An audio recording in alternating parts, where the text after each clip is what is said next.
Good morning, good afternoon, and good evening. You are watching The Experiment, the Pittsburgh Steelers edition. I thought I was going to have a show a little bit further down, but today's announcement of Mike Tomlin stepping down as the head coach of the Pittsburgh Steelers warrants an impromptu show. I have my good friend from the Lakers Fast Break, Gerald Glassford, with me because I figured the banter would be beneficial in terms of getting good questions on air. And then, of course, we'll get the questions of the audience as well to see what the next steps are in terms of the Pittsburgh Steelers. The Pittsburgh Steelers are known for stability. They're known for their steely, no pun intended, focus on leadership. That's a scale that I'll go through here today to explain what that really has meant in the last 19 years with Mike Tomlin at the helm. But again, for those who don't know and haven't been up to date on what's going on and are just chiming in now on the show, Mike Tomlin has stepped down as the head coach of the Pittsburgh Steelers. And that would make it now 9 teams, I believe, that are vacant of head coaches in the NFL. Word around the campfire is that Mike Tomlin is going to probably take a year off. Now, he had a 2-year contract, 2 years left on his contract to ascend. And because he stepped down and he has a 2-year contract, he is still in team control. So let's say, for example, he does take the year off. It's similar to Sean Payton's situation in New Orleans. If he does step down, or I'm sorry, if he does take the year off and then decides to come back next year, whomever hires him are going to have to send the Steelers compensation. If my memory serves me correctly, I think Sean Payton fetched a first and a second round pick. Looking at how the results have come about in that area, it looks like the Broncos made a good decision there. The Broncos are 1 game away from a conference finals appearance. I wouldn't mind that, Gerald, after a couple of years, but in reverse. New Orleans isn't really, although they may have found their quarterback. That might have happened. He's already been given the helm for next year, so maybe we'll see how they go. We'll see what they do in the draft. But I was hoping for this year. I was hoping maybe somebody would knock Mike Tomlin's socks off enough to go back to coaching, maybe in New York, maybe in Green Bay, if LaFleur doesn't tickle their fancy still in Green Bay. And that's something I'm going to get into a little bit more as well, if that's an opportunity. But John Harbaugh is roaming around, and you're starting to feel a little bit of kind of decision making coming up here soon. So we're going to probably find out in a few weeks kind of how everything plays out. But in the meantime, this has been an interesting day. Not something that has surprised me, but an interesting day in terms of the comments and the feelings of what has happened today in Pittsburgh, because fans are always looked on as what they are, right? Fanatics, very temperamental, no knowledge, fly from the cuff, all that type of stuff. And we're considered fans. We are considered fans. I would be considered a fan. I'm not a professional on one of the big three letters or one of the big 4 letters, right? Or I'm not a former player or former coach. But it's interesting that conversation continues to fester, because for some reason I'm thinking to myself, at what point does someone really know what they're saying? What validates credibility? Is it being a former player? Is it being a former coach? Is it being a seasoned analyst? Those are questions I would love to ask these guys if I had the opportunity. Because for some of us fans, I don't look at a scenario and say, I don't feel good right now, I am going to express myself in an abhorrent way, even though they don't know they're doing it. They're just too stupid to understand it. I would like to think that I know what I'm looking at. And it's a judgmental call. Someone could say, no, Joe, you don't know what you're looking at. And then my next question would be, okay, so teach me. Tell me what I'm missing here. And that's, to me, where I'm going to go with this show today is I'm going to have Gerald kind of be the wingman here or the co-pilot.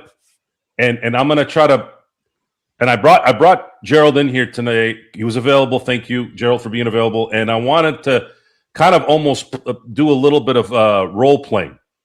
And I want to know what these professional analysts on these big stations and channels, what they know that I haven't seen in every single game that I have watched, because I know those guys.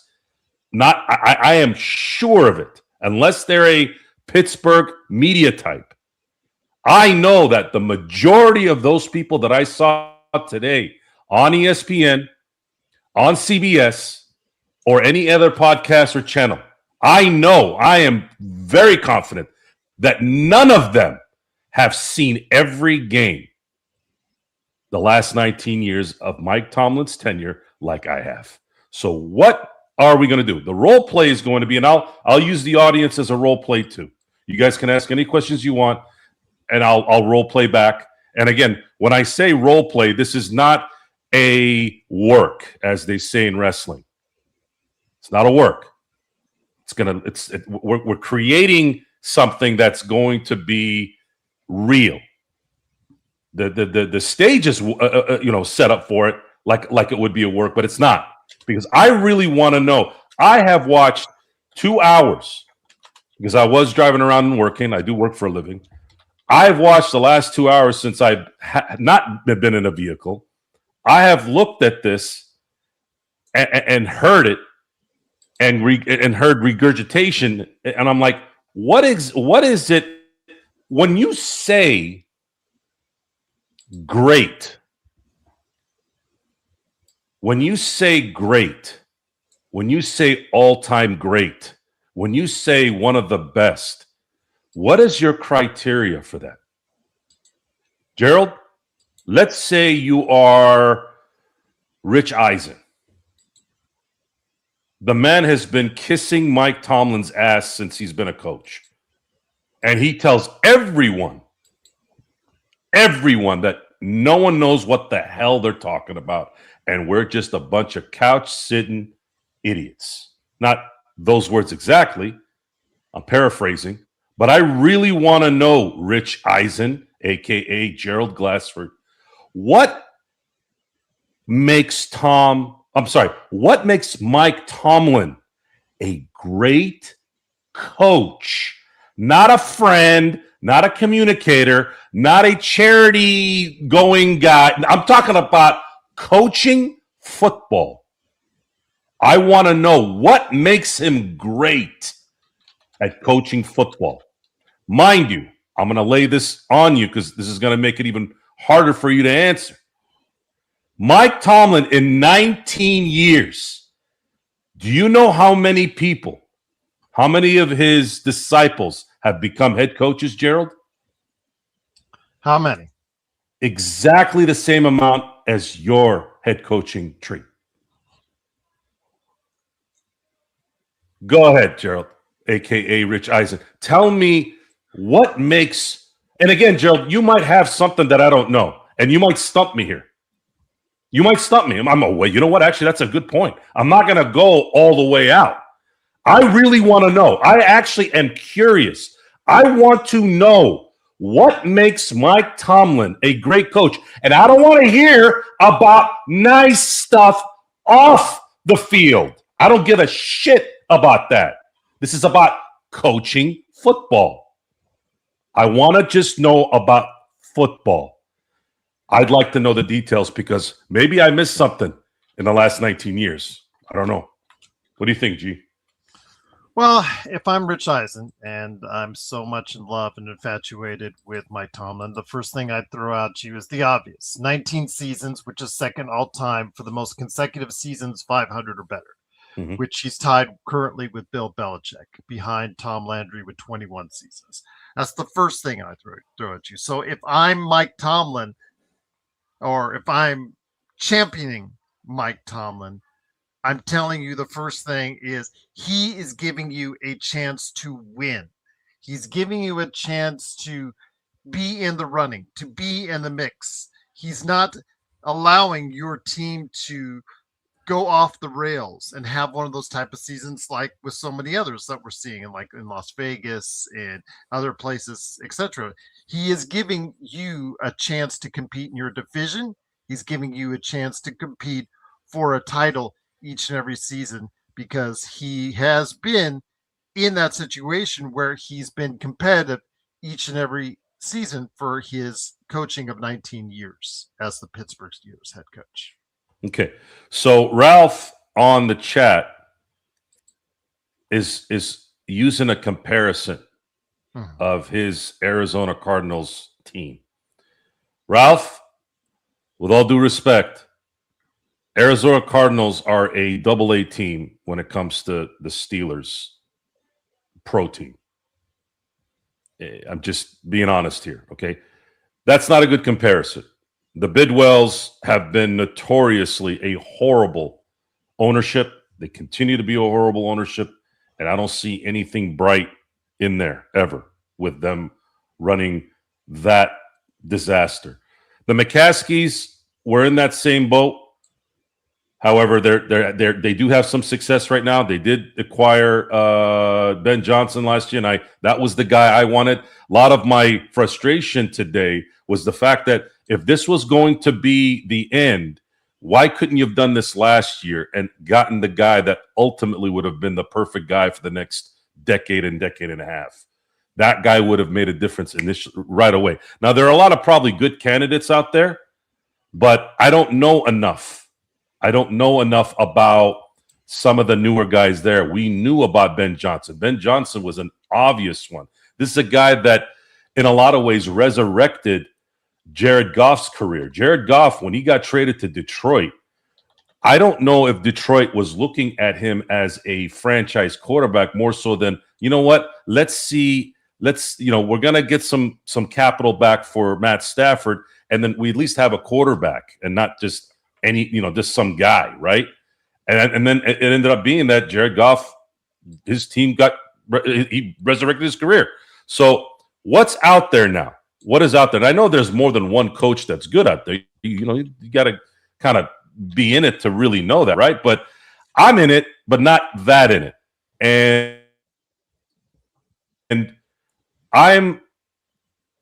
you got the mainstays like the John Harbaughs, the Mike McCarthy's, Brian Flores is being mentioned out there, and then you have some young guys that not a lot of people don't know about, the Jeff Hartleys, the Jesse Minters.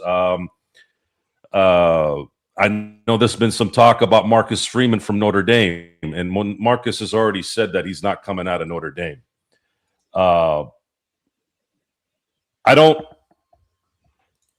know. I can't really assess that right now. I think the most important part about this show today is I'm trying to combat what I heard all day or in the last few hours today in terms of what made this guy so loved as a coach. Because if you look at his career, he was extremely successful. Really the first 5 years of his career. If you look at the success, it was within the first 5 years of his career. And my computer's a little slow right now. I don't know why.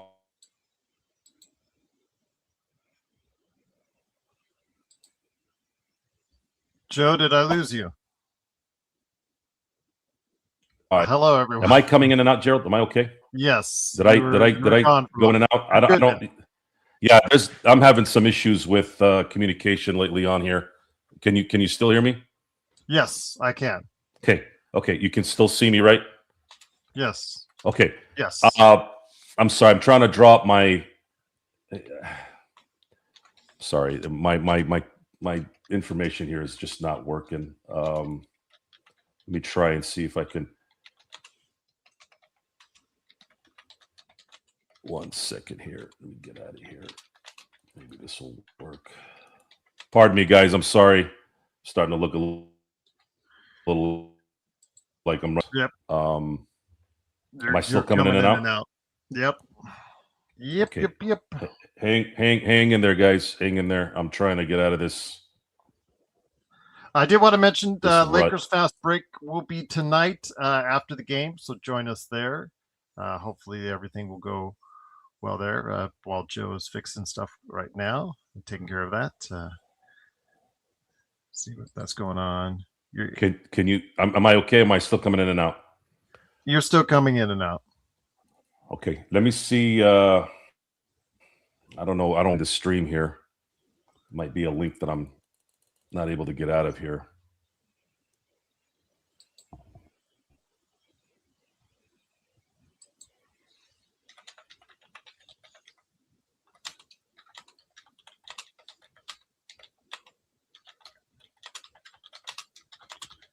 All right, guys. Once again, it is the Joe Soro experiment. We're talking about the resignation, forced or not, by Mike Tomlin. I was going to joke earlier. I was thinking about it when I heard the news that I was going to joke for this for tonight, to save it for tonight, but I'll say it here that if there's a large man doing cartwheels in Temecula, I was going to say that's Joe Soro. So, and it's not just me. Almost everybody on the radio stations out in Pittsburgh were celebrating, and ESPN had the balls to actually present it on one of their shows, and one of their guys, who I don't know, was calling everybody stupid, and that was what triggered the show, because I don't even know who this guy was who was calling people stupid, but I'm gonna guess that guy hasn't seen every game the last 19 years. So, and again, you wanted me to come from this from a different perspective, Yeah. like let's say Rich Eisen, who you're saying that has this buddy close relationship with Mike Tomlin and is in love with Mike Tomlin. He would go at you again. 13 different times they made the playoffs. Of course, the 19 times that they made 500 or better. The AFC North champion 8 times in his career. Again, it looks nice on a resume, but when that success just becomes it's about time for change. And I asked you this last night, Joe. I asked you, getting back to me, not Rich Eisen anymore. I asked you this last night because I could sense this was coming. And that's why I asked you for your comments on it last night on Mike Tomlin, because I thought his time was coming to an end. I thought he would be termed personally, but maybe they're doing this as far as allowing him to go ahead and leave in somewhat good graces as far as the resignation. I think it's probably also a force out as well. I think behind the scenes, you'll learn, maybe one day we'll find out that they actually told him he's got to walk, because it's just, again, you saw the declining returns. You saw the downtrodden for the downslide. I did not see a way back up. They were already on a 40-year-old quarterback trying to steer this team to just barely above 500 record, which is great. But I just did not see a pathway where this team was going to go ahead and have great success with Mike Tomlin under the helm anymore. Yes, and I didn't want this to be a Mike Tomlin bashing, but it's going to be interpreted that way. This is not. I don't know Mike Tomlin personally. A lot of these guys may know him, may have seen him, may have talked to him in their pressers, and he's maybe shown them respect. He's been cordial with everybody, and everybody falls in love with that. And that you don't want to be negative about everything in life. I get it. Believe me, I don't want toxicity. But this is a results. Everything in life is about results. Results of a marriage, results of your children, results of your stupid team doing things. And I think where a lot of problems occur is false hope and imaginary type stuff. If we have a kid, my marriage is struggling. If we have a child, maybe that'll fix it. Type stuff, right? I'm going a little extreme here, but I'm trying to relate to everyday stuff, right? Like this is the kind of stuff that's popular in social aspects of life. People have that mentality. Oh, if we just did this, it'll do this. If we just bring in Aaron Rodgers, there's a little bit more stability because Aaron Rodgers loves Mike Tomlin. Things will go right. The thing is, and again, I like Aaron Rodgers. I love Aaron Rodgers. And I said this on the show last time, on the Lakers Fast Break. When has players liking something really worked out all the time? It's not the norm. So I'm going to use an example since we are basketball colleagues usually, right? We talk basketball.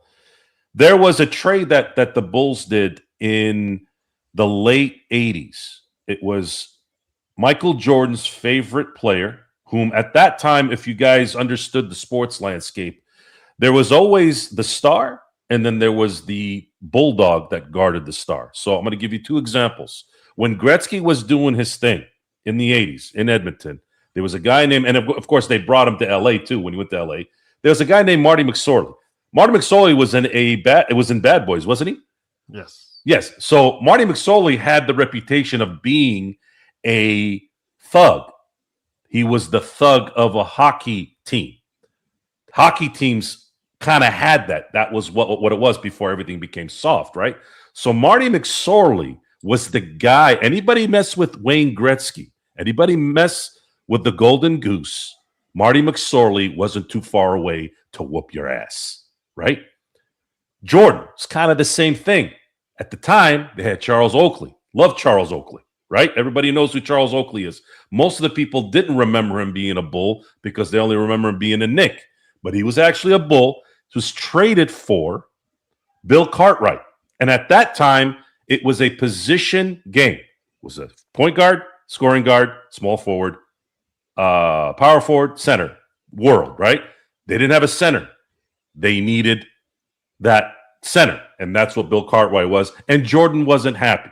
Jordan wasn't happy. Pippen wasn't happy when Krause was getting Tony Kukoc. Now, there's a couple things with that, and I'm feeling pretty comfortable saying this. I think a lot of the reasons why they didn't like Tony was because of the fact that Krause loved him, right? I don't think it had anything to do with transition type stuff, because I think they felt that Krause was always looking for the replacement. It was always something that he loved, and they wanted to get back at him because Krause loved that player, right? But anyways, point is, there is always that,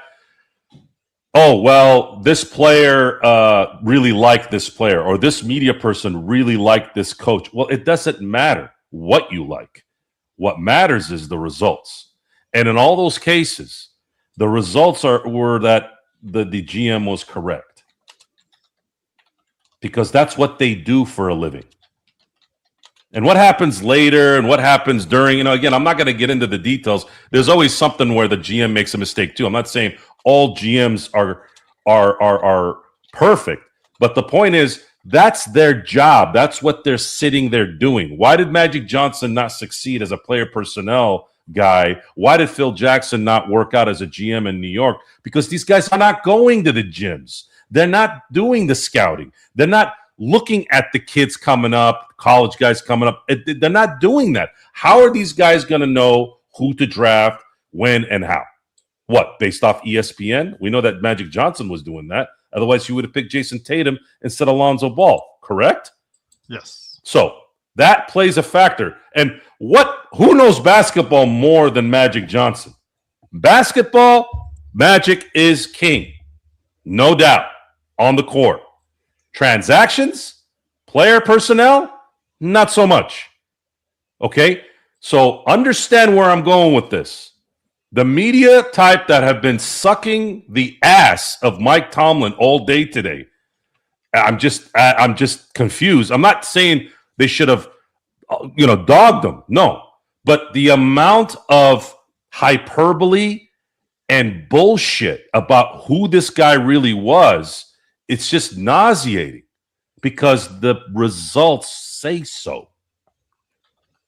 Oh, he never had a losing season. Okay. Let's look at this, Gerald. Okay. Never had a losing season. I'm going to pull up the Steelers results. 500 or better in 19 seasons. So I'm going to try to understand something here so that everyone understands it too. Steelers playoff results. My computer was bogging down because I was going to all those websites, right? Okay. Which websites there, Joe? It's just all the stupid sports hoops hype and pro football reference. Pro football and basketball reference is probably the most sites I go to. That was a good one though. So let's look at the results of the last. Let's do this. After Super Bowl 45. After Super Bowl 45. I'm gonna go down the list here a little bit. And again, we're talking about 2011. We're talking about 15 years, Gerald. 15 years. There are people that don't live 15 years. Okay? 15 years after their last Super Bowl appearance. And by the way, I have to make this very clear. Okay? If you're not going to talk about George Seifert or Tom Flores, I want to know why you're talking about Mike Tomlin. Because at least Flores and Seifert have two championships, and they're two different championships from two different teams. You can say one was built from here, and then the other one was built by him. Whatever. It doesn't matter. Point is, I want to know how this guy is a great coach when he went 3-1, 2, 3, 4, 5, 6, 7, 8, 9. 3-9, Gerald, in 15 seasons. 3 playoff wins and 9 losses. And that also means he didn't make the playoffs in 6 of those seasons. Let me see if maybe my memory went to shit. 22, 19, 18, 12, 13. 5 times. 5 times in the last 15 seasons, he didn't make the playoffs, won only 3 playoff games, and lost 9. And he virtually got blown out in almost every one of those games. When you look at the score, it doesn't say what happened in the game. When you let the Jacksonville Jaguars with Blake Bortles quarterbacking for 45 points, and you let Baker Mayfield and the Browns score 48 on you, that's a blowout to me, even if you're at 47. 3-9, Gerald, in the last 15 seasons. And I use that not to be picking on things. Well, what happened the first 5 years? Well, guys, let's be honest with that. Who was on the team when he got there? You had Ben Roethlisberger, who hadn't yet hit his prime.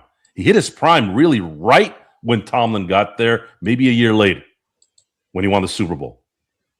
You still had the Troy Polamalu's. You still had the Lamar Woodleys. You still had the James Ferriers. You still had the James Harrison, the Ryan Clarks. You had all these guys, right, that were there for you. Now, they did get Lamar Woodley in the first draft he was in, and Lawrence Timmons, who was a great middle linebacker. A lot of people don't remember him, but he was a fantastic middle linebacker. Should have probably drafted, I think, Patrick Willis, but that's a different story. I think Patrick Willis might have been ahead of him, but I think he wasn't. I don't know. To look back. But anyways, point is, he had everything set up for him for the first 5 seasons. And then when it was time to start, Heath Miller too. Thanks, Aaron. As soon as he got kind of out of that Bill Cowher lineage, what were the results, Gerald? And this, mind you, this guy had Ben Roethlisberger for at least 7 seasons. At least. And I'm being nice there. It's probably more like 8, 9. 7 seasons where you could argue he was a top 5 quarterback in the NFL. And he for sure had the best receiver and for 5 years at the very least. Sorry, Megatron, I'd still take Antonio Brown in his prime. And I think a lot of people would too. Antonio Brown for sure, guaranteed, I'll have that argument on the show another time, for sure was the best receiver, number one, undisputed number one receiver for at least 5 years in the 2010s. At least 5. He also had the best running back for at least 3 seasons in Le'Veon Bell, and he was an amazing receiver out of the backfield.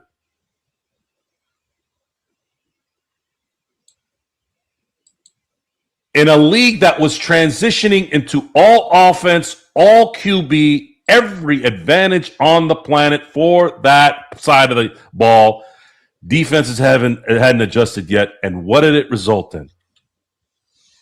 It resulted in 3 playoff wins. And I'm going to mention this. I've mentioned it before for you, but a lot of guys are new here, so I'm going to mention it again. You know what those 3 wins were, Gerald? Which ones? The Cincinnati Bengals, the infamous Burfict hit on Antonio Brown, and the Bengals ended up killing themselves at the end of that game with stupid penalties by Burfict, by Pac-Man Jones, and the Steelers ended up beating A.J. McCarron. Wasn't even the starter on that team. The backup quarterback barely beat the backup quarterback, Cincinnati Bengals, 18-16. The second win was against Adam Case. You remember Adam Case, Gerald? Yeah. Okay, you remember Adam Case? Adam Case, when he was at his press conference, it looked like he was looking over there and looking over there at the same time. Didn't last too long. Hasn't had another job since. They blew out Miami. Right? Okay. They got 1 blowout in 15 years. The next week's game, didn't score a touchdown in that game. Won 18-16. Beat Andy Reid and Alex Smith. Alex Smith's a good quarterback.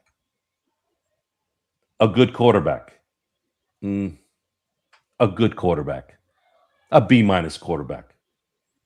Took all 6 field goals to beat Alex Smith. And then, of course, they got waxed by New England the following week.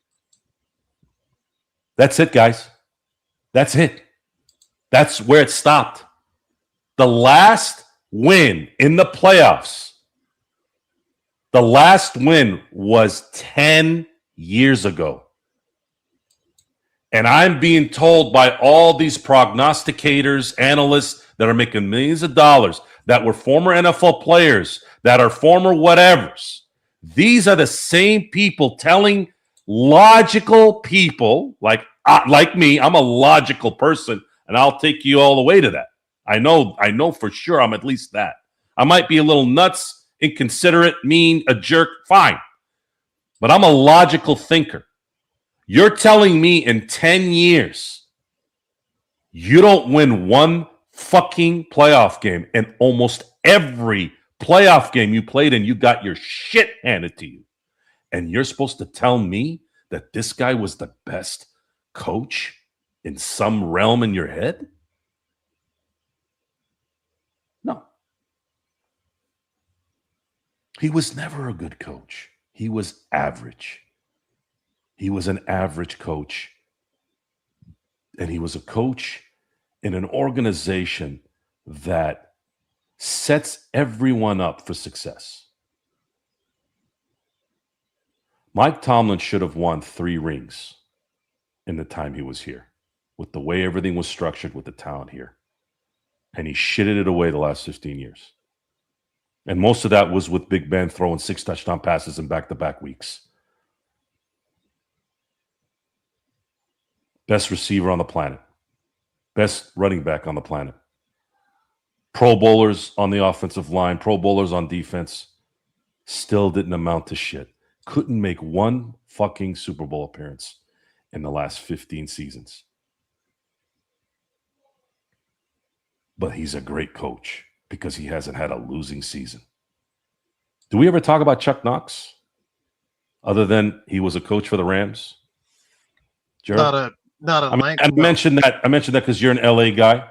You know who Chuck Knox is. I am familiar. You remember, what is it? What Ground Knox? Ground Chuck, right? Ground Chuck. Ground Chuck, right? Okay.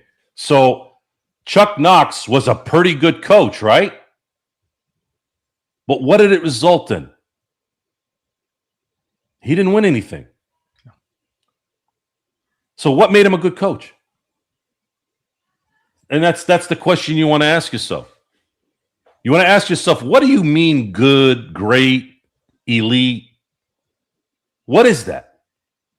I know for a fact that a great coach still needs a great tool. Phil Jackson needed Jordan, Kobe, Shaq. Steve Kerr needed, I wouldn't say he's a great coach. He's a good coach, but he still needed Draymond, Clay, Steph, Durant. These guys need great players to be great. It's part of the game. But what's Mike Tomlin's excuse? He had a top 5 franchise quarterback. He's going to be a first ballot Hall of Famer, and he had him more in his prime than Bill Cowher had him. What happened? What was lost?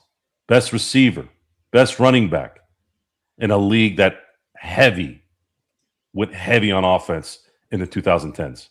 It's only now where things are starting to adjust.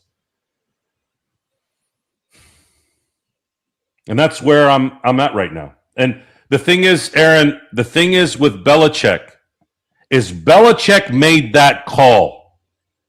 And he was getting shit for it. You remember, Gerald? When Mo Lewis knocked out Drew Bledsoe? Mm-hmm. Drew Bledsoe got knocked out, bleeding out of his ass, his lungs, all that shit, right? But he came back. He came back that year. Shouldn't have come back. I remember saying it, and at a time when football was football, right? But I'm like, dude, this guy was spitting blood. What the hell is he thinking? Take the year off. You know what I mean? And what did Belichick do? Belichick drafted Tom Brady. Belichick gave Tom Brady the opportunity. Belichick went Tom Brady's way when everyone and their mother said, what are you doing? You just signed Drew Bledsoe to an extension. What are you doing playing the backup? And what happened 2.5 months later? That son of a gun won a freaking Super Bowl for you. Now, he still needed Tom Brady, guys. Yes, but he made that call. What call did Mike Tomlin make in his entire 19-year career where you're like, whoa, that is what set Mike Tomlin apart from everybody? At least Mike Shanahan got Terrell Davis, right? Got him in the 6th round too. Probably the second best 6th round football player ever. What else? Chuck Noll got Terry Bradshaw and Joe Green. Bill Walsh got Jerry Rice. What did Tomlin do that was so great? I want to know. Going 10-7, 10-6, 8-8, 9-8, 9-7, 8-8. What am I? Is that supposed to make me feel good that he was right above 500 every year, so that he can get his ass handed to him that next week for an entire decade? That's not great. That's mediocre. He didn't even compete last night.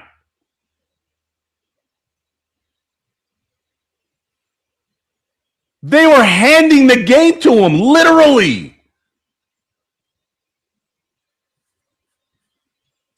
CJ Stroud was literally handing the game to the Steelers. They couldn't do shit. 2 of those hands were near their own end zone. Couldn't score shit other than a couple field goals. How is that great? You couldn't protect your quarterback for 2 years. You didn't develop shit. Who is a player you develop? You look at the draft picks in 2000 and in the 90s. You have a couple of duds here and there. That's natural. Actually, 2000 was I don't think they had really any duds in the 2000s.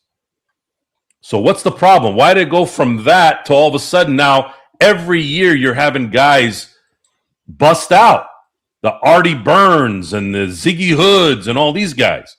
Why all of a sudden when Tomlin comes in, you're starting to get bust every other year no matter what? I want to know. That's the results you all need to be looking at. Not, it's Mike Tomlin and he makes really funny comments. You stupid fucking idiots. Grown-ass men are not supposed to do that. Grown-ass men are supposed to be logical, not children,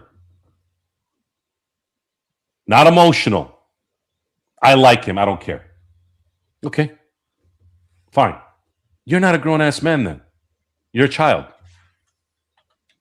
What is it? I want to know. I really, really want to know. And if there's somebody out there that knows something that I don't know, I'd like to know. I would really like to know after 19 years of watching every single football game that this man coached. I want to know what is it that this guy had by the balls with all these guys. Because it certainly wasn't football. It wasn't decisions. Super Bowl winning coach. He won that Super Bowl in 2009 for the 2008 season. Gerald, I got married in 2008. That's how long I've been married. I've been married. I'm gonna have 2 teenagers now. Like, what is this? What's next? What other pile of bullshit is society and people on TV or on social media going to continue to feed us that are complete and utter lies? This is why I'll never. This is all stuff that happened in the last decade or so, Gerald. This is why I didn't do radio. This is why. And I know more now than I even knew 15 years ago. It was instinct before I even knew the knowledge all the way through. This is why I didn't take the job in Iowa to do radio. This is why I didn't go into play-by-play. This is why I never became a media type. This is why I never ran for office. It's why a lot of ways I never coached. Although coaching can get you, if you're lucky, you can get that one job that'll carry you. Even Nick Saban, as great as he was, he still needed to go through some things. He needed to go to Michigan State. He needed to go coach in Cleveland. He needed to go coach in LSU and then all of a sudden diverted to Miami to see if he could coach in the NFL. Didn't work out and then found the perfect situation in his 50s. Imagine that, Gerald. This is, in my book, our Lombardi. He's the Lombardi of our time. And it still took him 25 years to find the perfect job.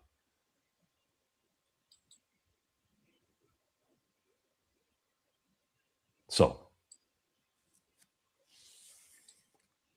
what is it? What is it? And what's next? The truth, guys, honesty and truth. We were taught, and I understand the joke, and I understand the shtick. Believe me, I'm not that sensitive. I enjoy the jokes. I enjoy the jokes. But you remember the most famous line is, if your woman asks you, does this make me look fat? You're supposed to say, no, you look great, right? Something simple, right? Like, that's an innocent thing, right? But is that really the way you should go? What if she's not? You're doing her a disservice. Does this make me look fat? Yes, honey, it does make you look fat because maybe you are fat. Maybe you should get into better shape so you can be healthy and look the way you want. And that's kind of how this feels. That's how I felt the last few hours. Every time I turned on any channel, anytime I was listening to the radio, Oh, the great Mike Tomlin. Great Mike Tomlin. What the fuck have you assholes been watching? Great at what? He doesn't have a single coach from his tree that went out and got a coaching job. Not one. What made him great? I want to know what the fuck made this guy great. Explain to me. If this gets out and you're watching this tomorrow, a week from now, 10 years from now, I will want to know in 10 years. What did Mike Tomlin do that was so great? Going 10-7 and getting your ass kicked a week later is not great when you're doing it for a decade. How is that great? What is the definition of great? Let's look at this. I'm going to get the the dictionary meaning of great. I'm going to get it right now. Great. Of an extent, amount, or intensity considerably above the normal or average. Of ability, quality, considerably above normal or average. All right, Gerald. You've gone to the playoffs 7 times in 10 seasons. To put that in perspective, the average football career is 3.5 years. The average coaching stay is probably the same, right, Gerald? Maybe less. For 10 fucking years, a decade, a generation to some. A generation to some, including myself. I look at a decade usually as a generation. It's probably more 15, 20, but it's probably 10 if you want to play it safe. Because when we talk about generations, remember the 90s, remember the 2000s, it's always usually that 10-year area, right? Some go into the 12 and 15, but usually it's the 10. It's easy, it's simple math, right? For 10 years, 7 playoff appearances, not one playoff win. Not one. And every loss was a blowout. With Aaron Rodgers, with Russell Wilson, with Mason Rudolph, with Ben Roethlisberger, with Antonio Brown in his prime, with Le'Veon Bell in his prime. What is it? What was great? How is that great? I don't even think that's average, Gerald.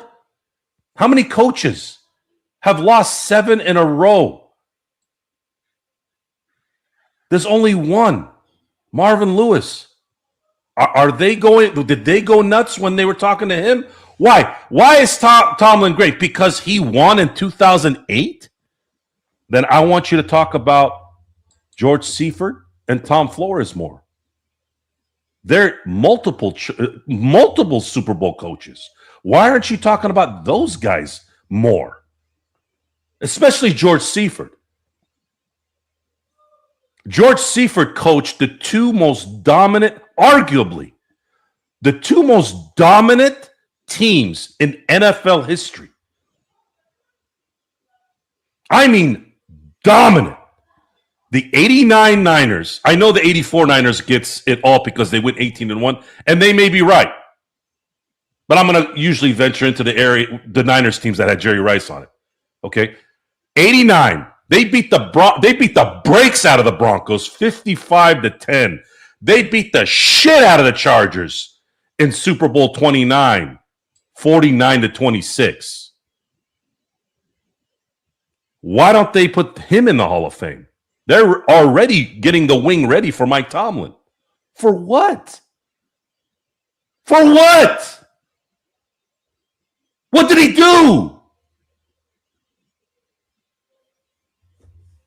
If he had gone to the Arizona Cardinals in 2007, if he had gone to the Chicago Bears in 2007, if he had gone to the New York Jets in 2007, if he had gone to the Ravens, maybe he would have been successful a little bit. Maybe in Green Bay. But I will say this. I don't think he would have lasted. more than 10 years there. Because at least John Harbaugh was beating the Patriots every now and then. You know what I mean? Yeah. They lost one of their games because their kicker couldn't kick a fucking 25-yard field goal, and their dumbass fucking tight end couldn't catch a. I'm sorry, it wasn't just a tight end. That was a different game. But Lee Evans couldn't catch a freaking ball right in his hands that could have went to the Super Bowl. It's just I think it's not really about Mike Tomlin at this point, Gerald. It's the topic. It's what brought this firework out. My irritation now is I am tired of being told something is this when it's not. It is not. And it's got nothing to do with what I do for a living. It's right there. It's right there. It's the results.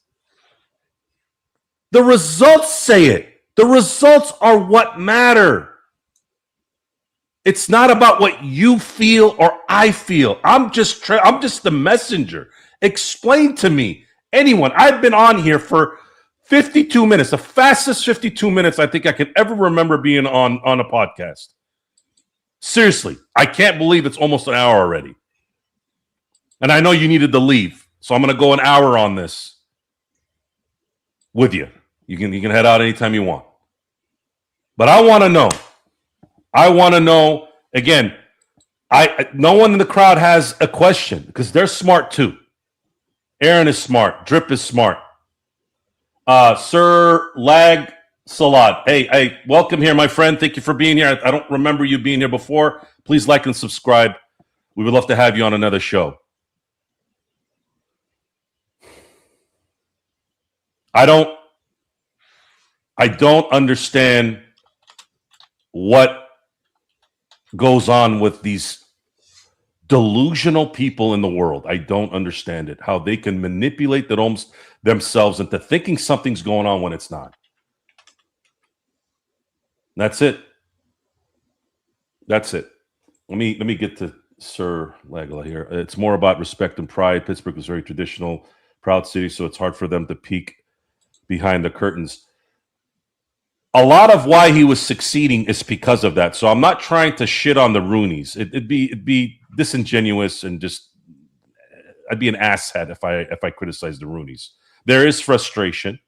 Well, just like with anything in life, you get frustrated with your family member and your neighbor or whatever. And you still love them, you still hang out with them, right? The point is, the Rooneys. At some point, their loyalty to a fault.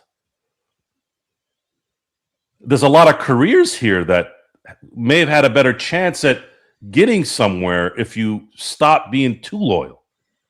Loyal is not unconditional to me. This is not this isn't your child. If this was his wife saying Mike Tomlin is the best coach on the planet, I'm not going to say anything, Gerald. What am I going to say to his wife? Of course she's going to say my husband's the best coach. It's her husband. Of course his kids are going to say he's the best coach. That's their kid. But these guys are professionals. They're not his family members. But they're going wax poetic on this, and they're like, oh my God, anybody would love to have Mike Tomlin. And that's true. But you guys you're in for a rude awakening. Unless he goes somewhere where there is a bona fide franchise quarterback that could keep him winning. Don't send him to Atlanta. You better not go to Atlanta. I don't think it's going to happen now because he's going to take a year off. I don't think they'll fire the coach after a year. Maybe they will. I don't know. Whoever they get. Jaden Daniels maybe next year when Quinn is out. They don't win. So, what's up next? What's next for the Steelers? What is next? The Steelers have hit, according to Super Bowl results, they've hit on the last three coaches. Chuck Noll, 1969 to 1991. Bill Cowher, 1992 to 2006. Mike Tomlin from 2007 to 2026 or 25 if you count the season. So who is next, Gerald? Do you want an offensive guru? Because the last three have been defensive gurus. Do you want an offensive guy? Do you want a defensive guy? Do you want a rehash at head coach? History says they're not. History says they like the young, never been head coach to come in. Chuck Noll wasn't a head coach when he came in 69. He was a defensive coordinator for the Baltimore Colts. Bill Cowher was actually in Kansas City as the defensive coordinator and the special teams coach. That's how Kansas City rolls. They're one of the cheapest teams on the planet. And then, of course, Mike Tomlin was the defensive coordinator for the Minnesota Vikings at the time of his hiring. Go ahead, Gerald. I could just say this. My observations, because we talked about on the Lakers Fast Break about the NFL playoffs this past weekend, and it was, for the most part, outside of two games, it was really, really great watching, really, really close competitive games. But those teams which could execute the best on offense seem to prevail. And I know that defense obviously is key. Defense wins championships, blah, blah, blah, blah. I know that Nico Harrison stood by that premise. And, of course, if you're in New England right now, you're going to take all you can out of your defense to try and guide your way to the Super Bowl. And I wouldn't be surprised if they get there. But for most of these other teams, Joe, when in the clutch, the closing minutes, you need an offense that's going to execute.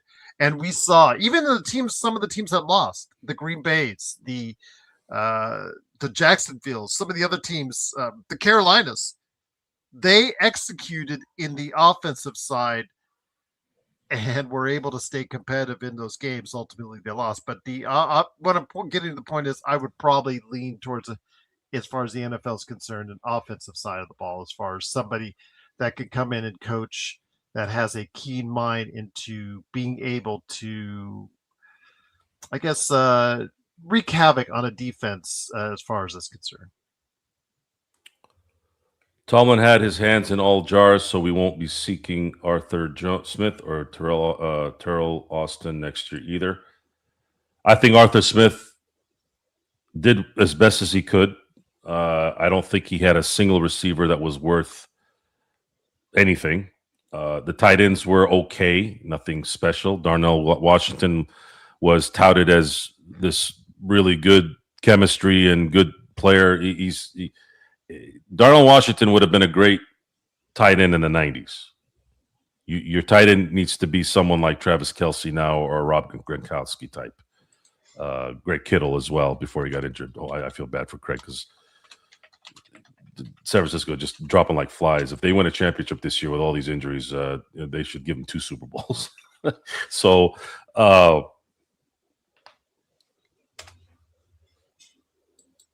it took 2/3 of the season to finally get some kind of offensive line that was doing something. Gainwell and the running game were pretty decent. Jalen Warren and him were a great 1-2 punch, and they did as good. He did as good as he could with those guys, but the offensive line was too inconsistent throughout the entire year. Aaron Rodgers is long in the tooth, but I think if you'd had more time and maybe at least one good, like a really good receiver that was consistent, that wasn't dropping the ball or fighting idiots in the stands, I think there would have been a better result in terms of winning at least a couple more games. But I don't give a shit who the coordinators are. Gerald, you know how I feel about assistant coaches, okay? In football, I know there's more value in those guys than in basketball for sure. But in the end of the day, the head coach is the guy that still is responsible for this stuff. It's his job to make sure that those things are in line. And if they're not, his job is to fix it immediately, not wait. So Terrell Austin, not a fan of his. But then again, you keep putting out old players over there and an injured TJ Watt. Cam Hayward had a good year. Surprised, but had a good year. But that's just one guy. And then you had a couple young guys that are coming up still. It's not enough, guys. It's not enough. It's too just too many leaks in the boat. You kept it up from sinking, but there's still too many leaks. And it's been a problem in so many different phases. You've duct taped it. You've put crazy glue on it. You keep putting stuff on it instead of letting it sink and starting over. And here we are. You're here to start over. And no better way than, I don't know. What do you think, Gerald? Do you think are we being too jaded and cynical to say that he really stepped out by himself? Oh, I think there was pressure. I can tell you there was pressure. I would put money on it. I don't think this was all him. I think that it was a mutual parting of the ways, or if you want to say the team said, you know what, if you want to resign instead of being fired, we'll let you do that. It's up to you because you've meant so much to this organization. But yeah, I could sense when I asked you last night about it that there was something going on there, that it just looked like all signs were pointing in that direction.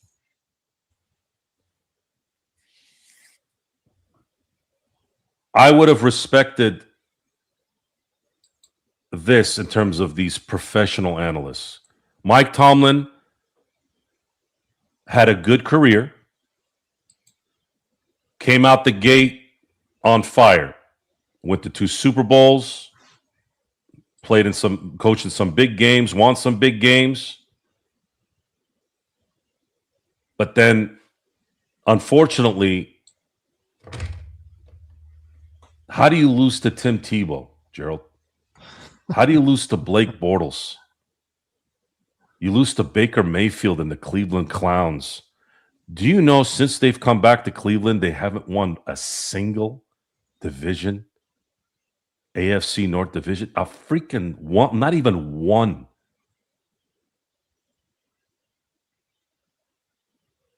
You lose to that? You lose to CJ Stroud last night, who was literally giving you the ball. Not once, not twice, 3 times. Twice on their side. Those are supposed to be touchdowns. You're supposed to make them pay there. That's what takes a team out. When they turn the ball over in the playoffs, on their side, you're supposed to score touchdowns. CJ Stroud, the first road playoff win, you had to give it to the freaking Texans. Texans are probably going to get blown out next week, by the way. Just like Tebow got blown out the following week after they lost. Just like how Blake Bortles, even though it wasn't a blowout, as a matter of fact, they almost beat the Patriots that year. It still lost to the Patriots. Because I'm sure that Belichick went into the halftime going, what are we doing here? We're going to really lose to Blake Bortles? Really? Even on the shittiest day that they had, in my view, in the Belichick era, that AFC Championship game, that was the worst I've seen them play. I mean, they had a worse loss against Baltimore, but that Baltimore team was a fucking machine. The one that ended up going to the Super Bowl. So, yeah. You have to be judged by your work, Gerald. You have to be judged by your work. We've talked about this in basketball. Kobe has beaten more 50-win teams in his career than any NBA player in history. And mind you, this isn't the 50s, 60s, 70s where you had maybe 1, maybe 2, maybe 3. This is 4. 4 series where he had to do this. 2 of those years, he faced nothing but 50 wins and won the title. With Shaq, without Shaq. Competition matters. Competition matters. And this team has not been competitive in any realm for a decade. And I'm being told by all these guys who are making millions of dollars that this motherfucker was great. No. Never. Whoever's listening to this now, today, tomorrow, next week, 10 years from now, I want you to know where I stood and where I always stand.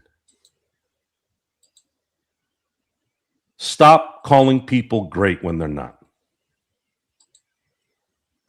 Not great is certified for the truly great, iconic legends, goats. Every 5 minutes, somebody's a goat. No, that's not. Oh, not everyone is a goat.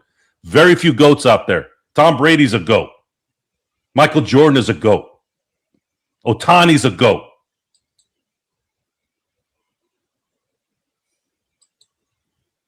Those are goats. Yes. Mid is the new term of today's world, right? It just means average. He's an average coach who came to a team that was ready-made to win still. And then when it was time for that first phase to retire, he did nothing after that of any relevance to be great. Excuse me 1 second, Gerald. Well, all right. This is once again the Joe Soro experiment. Hopefully you've enjoyed the conversation. Truly appreciate you doing so. But yeah, don't forget the Lakers fast break after the Hawks game tonight. Stop calling people great when they're not. Stop insulting people's intelligence, because most people are stupid out there and they're going to believe you. They're going to regurgitate what you say. I'm not saying this for brownie points. No one's paying me. I don't sponsor anything other than Drip Show and the Lakers Fast Break. At least for right now. And even if I do sponsor anything, I use their shit. I wear LFB gear. I wear Drip Show gear. I have Drip Show paraphernalia and hats. Drip Show. Because it's quality shit. Stop telling people are great or something is great when it's fucking mid or average, depending on what area you're in. Mid means average. Average is not great. Getting straight C's is ass. Yeah, you do pass. Yeah, you do get a degree, but it doesn't say a lot about you. Either you're dumb or you didn't give enough effort. Either one is not good.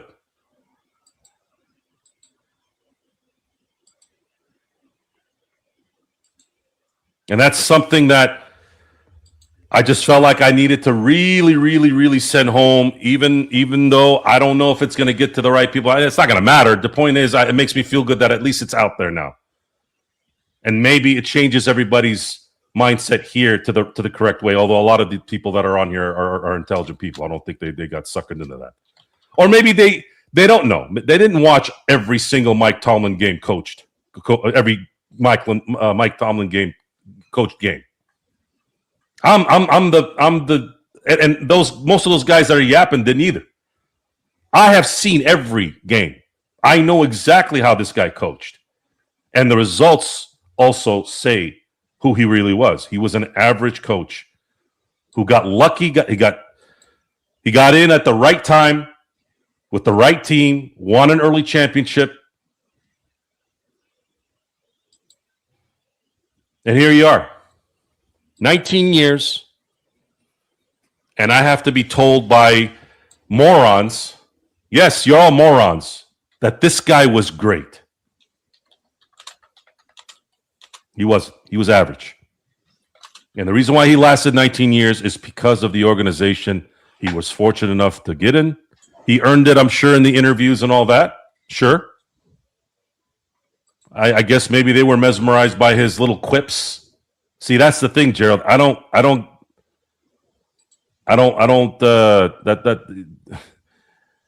You can't fool me. I'd rather you be an introvert, a Rain Man type guy and get results than be a guy that looks cool. And believe me, when I say look cool, I always like to look cool too, right? But it comes with something too. It's not like I'm just trying to look cool to just look cool. If I'm gonna be cool, I'm gonna look cool too. Sure, that's my persona. Most people don't care about that. I don't think. Does Elon Musk care about looking cool? Does it matter?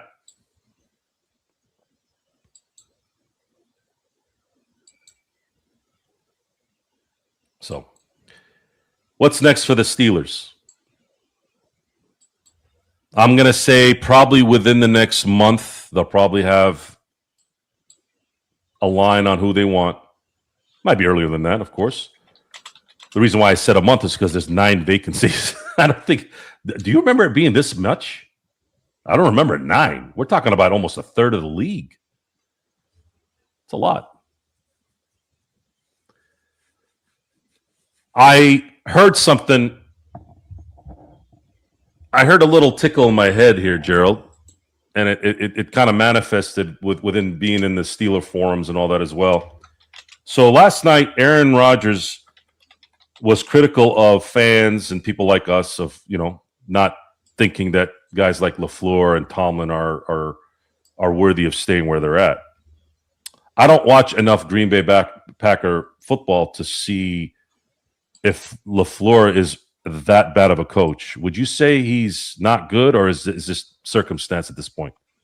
I think it's circumstance at this point. It's not clear that he just can't do it or not, but I'd say definitely it's circumstances at this point, from what I see anyways. Okay, because I know that Jordan Love has been injured, and I know they've had a lot of injuries to almost every part of their team. I heard something interesting. If John Harbaugh wants that job, I'm hearing that Green Bay will fire LaFleur and take John Harbaugh. Is that something that makes sense? And then my feeling is that's who the Steelers go after. But I don't know. It all depends on what type of team they have. Because they don't usually get rehashed coaches, right? He'd be technically a rehash. So keep that in mind. I don't know if that's something that I don't know. That's something. Thanks, Drip. Appreciate it, brother. No, you're the GOAT, not us. You're the GOAT. New coach, clean house, then host the draft. Exciting times for the Steelers. Well, a lot of us. So it is exciting. It is exciting. Someone had mentioned something before I got on, just right before I got on, and I thought this was a good idea. If they do indeed get a offensive-minded type guy, and this might not matter even if it's a defensive-minded guy, go after Mac Jones for the time being. I thought that was a good idea, Jared. What do you think? I don't think it's bad at all. Right. So go get somebody like Mac Jones, so you're not having somebody totally incompetent there, right? I'm sorry, with all due respect to Mason Rudolph, I think he's always going to be best as a backup no matter what. But I think Mac Jones would be, because they had talked about Malik Willis being an option. I don't like Malik Willis's game, and I never will. Can't stand his game. Mac Jones, again, not the best quarterback in the world, but I figure it's a nice bridge until you maybe get lucky and get somebody in the draft this year, or maybe you got to wait another year. I don't know how that's all going to play out, but that's something I think that you have some time now to figure out. The Steelers will figure out their coaching situation, and history says they'll get a guy that is that will win a Super Bowl. How about that? And then I would like everything to be young. Switch it to young, Gerald. They've spent a lot of draft capital on the defensive and offensive line. I think there's a lot of promise there. You can add a couple of things here and there, maybe through free agency, however that plays out. But I think more than anything is they definitely need safety help, and they need a Kyle Hamilton type. Bad. I mean bad. Notice I didn't say Ed Reed or Polamalu. Those guys will never exist in today's NFL ever again. So the Kyle Hamiltons is the ones that you want to hopefully go find. And the Steelers have been fortunate in their history to find amazing defensive backs. So I don't see why they can't continue that tradition. It's just that you're not going to get the Troy Polomalus ever again, or maybe even a Donnie Shell. Those guys were beasts. Anyways, so get young. Get young, get somebody fresh in here that can build some semblance of an offense that can make you feel like, wow, I feel very comfortable with this team inside the red zone and they're going to score a touchdown instead of, man, how the hell are they going to, the whole year, how are they going to get in the whole, how the hell are they going to get in from the 15? Can they get the first down at the 3 and then they can run it? Like that was my whole thinking the whole year. This is with Aaron Rodgers too. And I watched Aaron Rodgers at least, Gerald, 50 times this year. You could tell he's sitting back there. He finally has some time, and no one's getting open. Yeah, DK Metcalf, I got a lot of shit on my Steelers forum for this. At the beginning of the year, I said, and I wasn't even upset with the trade at the time. I was just saying, well, DK's not really a 1. Everybody's like, oh, Joe, or Ox. Sorry, I'm known as Ox. I'm like, he's not a 1. How are you going to be a number 1 receiver when your separation skills are not consistent and you drop balls? How are you a number 1? Back again to this fantasy land that people live in. Why? Because he looks like a Greek god? I don't give a shit what he looks like. Can he get separation on? You guys, would you say Nakua looks like a Greek god? Bastard could sure get open. Oh, and he also catches the ball all the time. How well does that work out for you?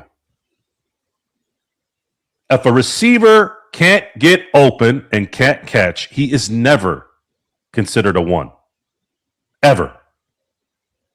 Learn, man. Learn these little details and you'll live a better life, people. You won't live in fantasy land. And then just clean out the tight end stuff a little bit. Jonnu Smith, absolute disaster. I don't want to see him in a Steeler uniform again.